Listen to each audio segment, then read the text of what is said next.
ఈరోజు వచ్చేసి మనకి 167 square yards semi commercial house తీసుకురావడం జరిగిందండి. ఇది కింద వచ్చేసి 2 షటర్లు, పార్కింగ్ అండ్ ఒక సింగిల్ బెడ్రూమ్ ఇవ్వడం జరిగింది. ఇది వచ్చేసి వెస్ట్ సైడ్ ఎలివేషన్, ఇది వెస్ట్ సైడ్ పార్కింగ్, ఇది సింగిల్ బెడ్రూమ్.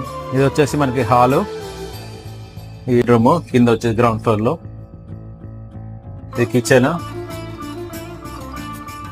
కామన్ వాష్రూమ్, ఇది బెడ్రూమ్. పైన వచ్చేసి ఇది బాల్కనీ ఇవ్వడం జరిగింది. బాల్కనీలో ఇది వచ్చేసి మెయిన్ డోర్, ఇది హాలు. హాల్ కూడా విశాలంగా వచ్చింది మనకి. పూజ రూము, ఇది కిచెన్, ఇది బెడ్రూము, ఇది చిల్డ్రన్ బెడ్రూము, ఇది గెస్ట్ బెడ్రూమ్. వచ్చేసి బాల్కనీ, బయట కూడా ఒక వాష్రూమ్ ఇవ్వడం, వాష్ ఏరియా ఇవ్వడం జరిగింది.